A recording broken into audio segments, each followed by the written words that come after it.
Hello दोस्तों, मैं प्राची एक बार फिर हाजिर हूँ अपनी एक और नई कहानी के साथ। चांद भी अधूरा है और रात भी है आधी, सांसों में घुली है तेरी ही यादों की आंधी। न नींद है इन आंखों में, न दिल को है करार। ये कैसा इश्क है, ये कैसा है खुमार। पर हर आहट पर लगता है तुम हो आ रहे। बेचैन है कदम मेरे, बस तुमको पुकार रहे। न जाने ये कैसी है दिल की ये कश्मकश, तुमसे मिलने की चाहत और मिलने की हर पल तड़प। इस आग है सीने में जो बुझती नहीं, ये इश्क की बेचैनी जो थम के रुकती नहीं। हर लम्हा एक सदी है तेरे बिन जो गुजारा है। इश्क ने हमें तन्हाई के भंवर में उतारा है। काश तू आ जाए और इस दर्द को आराम मिले, इस बेचैन दिल को तेरे पहलू में सुकून मिले। माय रूड लवर शिवाय की एंट्री। जब बुआजी ने कृति के मुंह पर पट्टी बांध दी, तब बस कृति ने सब्र कर लिया और अपनी आंखें कस कर बंद कर ली। बजाय इस बार वो बिल्कुल शांत, ना कोई जोर जबरदस्ती, ना कोई चीखना चिल्लाना। इस बात से बुआजी को बड़ी हैरानी थी और लगातार उसकी अर्धनंग पीठ पर बस बेल्ट से वार किए जा रही थी। पता नहीं किस बात का गुस्सा निकाल रही थी जो उनके गुस्से को शांत ही नहीं होने दे रहा था। जब तक उनका गुस्सा शांत नहीं हुआ, वो बिल्कुल पत्थर बनकर बैठी रही। कुछ समय मारने के बाद जब वो थोड़ी शांत हुई, तब कृति ने अपनी नम आंखों से उनकी तरफ देखते हुए एक ही सवाल किया। आखिर वो इसकी वजह क्यों नहीं बताती? क्या हुआ था ऐसा जिसने उनको ऐसा बना दिया? बुआजी ने बिना जवाब दिए और बिना कुछ कहे ही वहां से चुपचाप निकल गई और कृति को बाहर से जाकर लॉक कर दिया। जैसे ही वो बाहर निकलकर बस कॉरिडोर में चल ही रही थी कि तभी अचानक से वहां अर्नब आ गया और वो आते ही सीधे कृति के बारे में पूछने लगा।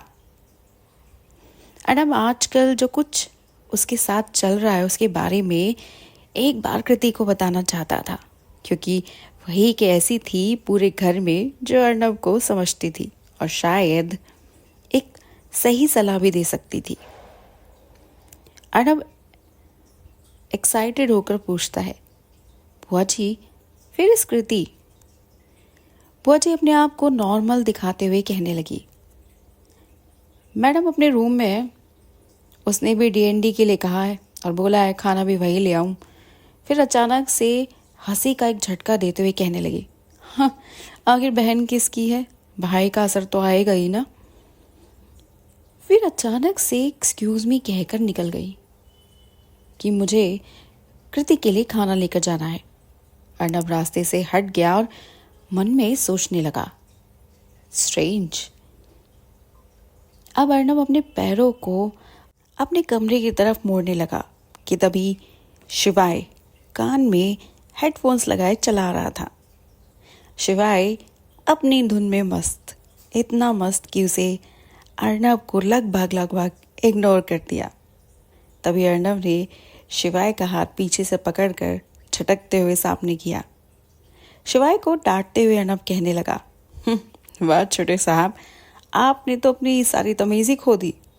इतना बड़ा, आपको इतना बड़ा 6 फुट लंबा चौड़ा इंसान नहीं दिखा?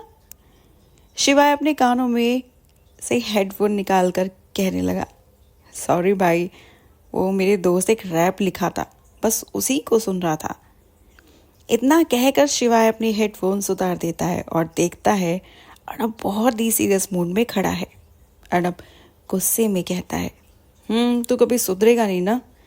तुझे कितनी बार कह चुका हूं कि बिजनेस में कभी इन्वॉल्व हो लिया कर, तू नहीं सुनने वाला। और इतना कहकर अपना हाथ उठाकर उसे सीधे शिवाय की तरफ बढ़ गया। शिवाय और अर्नब के बीच सिचुएशन बहुत ही टेंस हो गई और कुछ देर तक दोनों एक दूसरे को यूं ही घूरने लगे जैसे एक दूसरे को कच्चा चबा जाएंगे। बहुत देर ऐसे ही एक दूसरे को घूरने के बाद अचानक से दोनों इतनी जोर से हंसे कि दोनों को देखकर ऐसा लगा कि ये दोनों कभी एक दूसरे के दुश्मन भी हो सकते हैं। वो दोनों एक दूसरे के भाई हैं, बल्कि भाई से ज़्यादा दोस्त हैं। शिवाय की माँ चाहती है कि वो बिजनेस ज्वाइन करे, लेकिन शिवाय को म्यूज़िक में इंटरेस्ट है। अब अर्नब एक ऐसी कड़ी है सबके बीच जो सबकी फीलिंग्स का ख्याल रखता है। शिवाय कसकर अर्नब को गले लगाते हुए कहने लगा, हाँ भी भाई, कभी कभी सच में जान ही निकाल देते हो। अगर सच में आप ना होते ना तो मैं तो कब का बेसहारा हो गया होता। लेकिन माँ ये बात नहीं समझना चाहती और ज़बरदस्ती अपनी इच्छाएं हम पर थोपती है। वैसे लोग आपको अच्छे से जानते नहीं है कि आप एक बॉस और एक स्ट्रिक्ट इंसान होने के साथ साथ एक बहुत प्यारे और सॉफ्ट दिल वाले भी हो। हम सच में बहुत लकी है कि आप जैसा हमें भाई मिला है। अर्नब उसकी बातों को विराम लगाते हुए कहने लगा, बस बस, इतना मत चढ़ा के मुझे डायबिटीज़ हो जाए। ये मेरा बड़े भाई होने के नाते फ़र्ज़ है। इस फ़र्ज़ से मैं कभी नहीं हटूंगा। शिवाय अर्नब की बातों में हामी भरने लगा। ये बात तो है भाई, आपने बिल्कुल ठीक कहा, लेकिन वो जब मेरे म्यूज़िक वाली बात को हज़म नहीं कर पाएंगे तो सोचो, जब मेरे लाइफ पार्टनर के बारे में उन्हें अगर बता दूं तो मुझे तो घर से बाहर निकाल देंगी। फिर ये सदमा ही बर्दाश्त नहीं कर पाएंगी।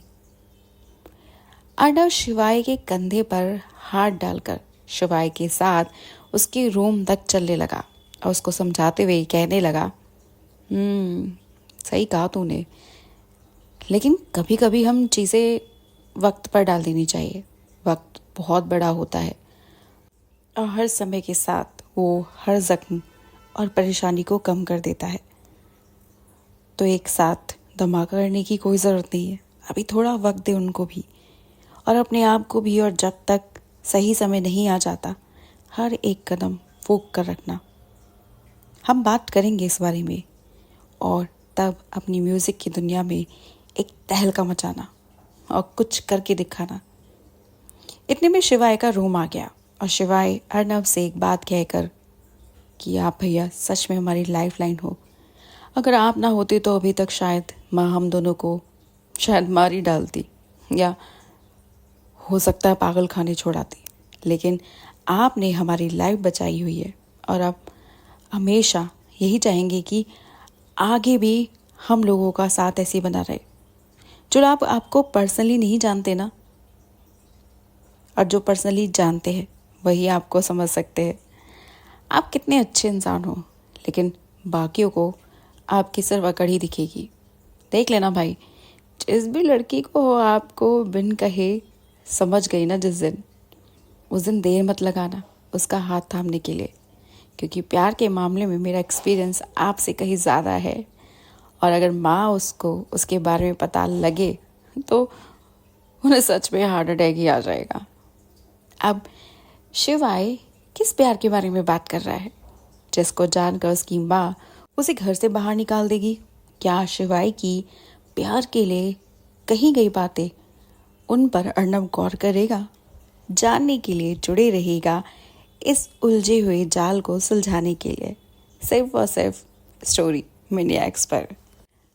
चलो आज फिर एक कदम साथ चलते हैं और उन कहानियों की बात करते हैं, सिर्फ और सिर्फ स्टोरी मैनिएक्स पर। अगर आपको हमारी कहानी अच्छी लगी है तो प्लीज़ लाइक, शेयर, सब्सक्राइब